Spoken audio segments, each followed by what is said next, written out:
Preden gremo na pot, je potrebno pomisliti seveda na destinacijo, kamor potujemo. Samo plastično, na primer, če potujemo v poletnem času tudi v nam bližnjo sosednjo Hrvaško, vemo, kaj nas lahko čaka na naših avtocestah, in temu primerno se moramo tudi oskrbeti z pripomočki ala pijača in tako naprej. Seveda, če pa razmišljamo o poteh v bistvu z letalom, recimo v navednicah v kraje, kjer je zdajle sonce prijazno, pri nas je pa zima, včasih smo o tem govorili kot potovanje v eksotične predele, je pa seveda potrebno pomisliti na vse pasti, ki nas lahko doletijo na tem potovanju. Samo recimo za primerjavo, čisto na začetku, če gremo v neke destinacije, moramo upoštevati pravilo 4F, 4S. Kaj to pomeni?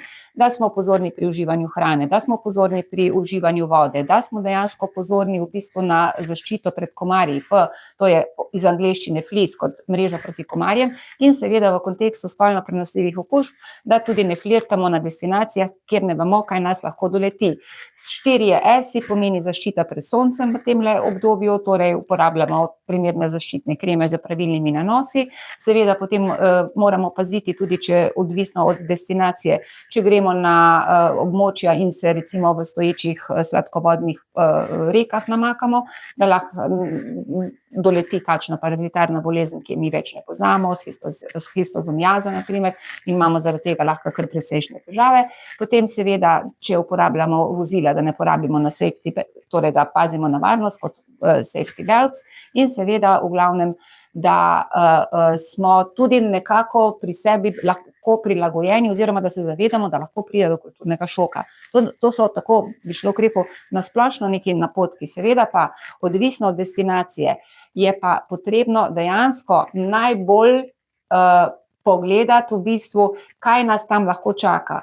Tudi recimo, če gremo v 5-zvezdične hotele, v resortih in mislimo, da nas ne more doleteti nič, kar bi sicer lahko doletelo nas tudi v Sloveniji, smo seveda v zmoti. Zato je prvo pravilo nekako, da če se odpravljamo na pot, ne glede na to, kaj nam povejo v turistični agenciji, kjer mogoče tudi kupimo aranžma ali celo potujemo v skupini, na potovanje, ki ga organizira turistična agencija, da vendarle imamo v naših glavah, da smo za svoje zdravje odgovorni sami.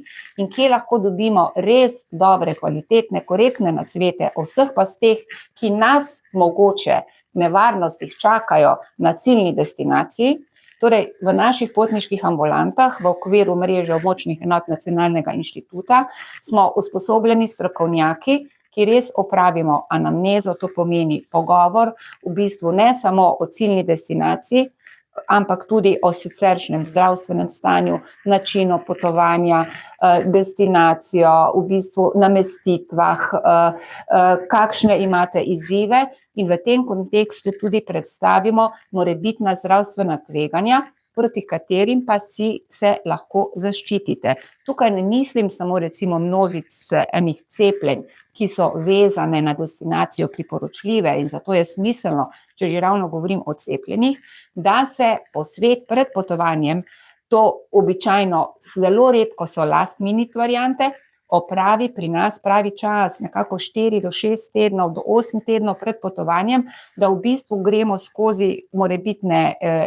zagate, zadrege in da tudi začnemo z opravljanjem določenih cepljenj. Tukaj ne mislim recimo samo cepljenja proti hepatitisu A, B, tifusu, proti rumeni mrzlici, ampak vezano na destinacijo, tudi na ostala ta preventivna cepljenja. To je en segment. Seveda, poleg tega, v bistvu pri nas v naših ambulantah vsak potnik dobi tako imenovano obravnavo, ki vključuje tudi evidenčni list potnika. Kaj to pomeni?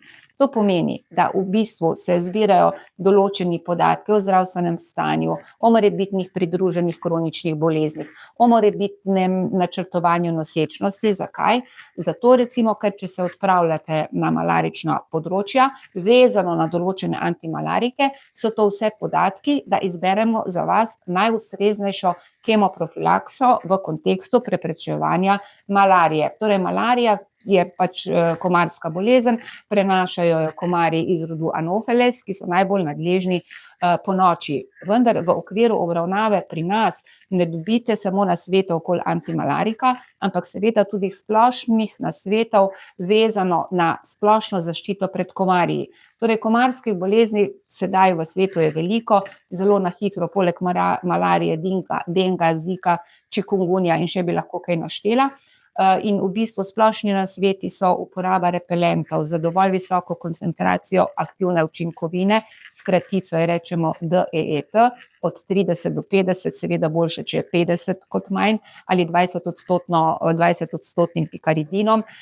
Seveda zaščita s primerno obleko, navodila z pravilnimi nanosi, seveda uporaba komarskih mrež. Med drugim tudi, recimo, če smo na destinacijah, nekako tudi poskrbimo za sanacijo v kontekstu mini rezervoarčkov, nekih vazic na nekih, bi človek rekel, eksotičnih Maldivih, ki vse predstavljajo miljeje za razmnoževanje komarjev, recimo, ki prenašajo dengo, čikungunjo in tako naprej. Skratka, poleg tega, pa vezano potem tudi na samo pot, se obravnavajo potniki v kontekstu letalskih prevozov, preprečevanja globoke venske tromboze, potniki, ki gredo recimo na trekinge, ki gredo recimo na Machu Picchu, ki gredo na Kilimandžaro, dobijo pri nas vse nasvete v kontekstu preventive, recimo pred višinsko boleznijo in v bistvu seveda tudi napotke, kaj storiti v primeru pojava določenih simptomov.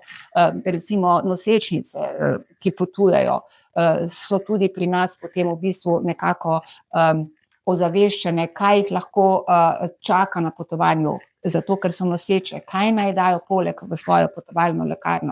Če recimo gredo na križarjenje, do kdaj jih bo ladjar, glede na termin nosečnosti, pustil na križarjenje, v bistvu obravnava kroničnih bolnikov, v bistvu na kaj naj bodo pozorni, kako naj hranijo svoja zdravila, koliko jih naj imajo s seboj, zakaj je dobro, da imajo s seboj spremno pismo v angleščini. Potem recimo potovalna starost potnikov se viša, v bistvu s tem tudi določena zdravstvena tveganja, v bistvu glede na vse to, kar sem zdaj na kratko povedala, razgovor s strokovnjakom in v bistvu res pravočasno načrtovanje lahko marsikatero tegobo ali pa zdravstveni zaplet razreši. Res je, da je potovalna driska kot zdravstvena težava najbolj pogosta na potovanjih, vendar potovalna driska, ki seveda lahko zagreni par dni počitnic, trajnih posledic pa običajno nima, za razliko recimo od neke malarije, ki lahko človeka dejansko spravi na intenzivno enoto ali pa tudi, bi človek rekel, na žalost na drugi svet. In dejstvo je, da potovalne destinacije, ki so trenutno v temle času aktualne tudi med Slovenci, naj omenim Sejšele, Zanzibar, Šrilanka, v bistvu so tudi destinacije, kjer je zaščita v smislu preventive pred komarji, tako splošne kot specifične, v kontekstu kemoprofilakse malarije še kako na mestu.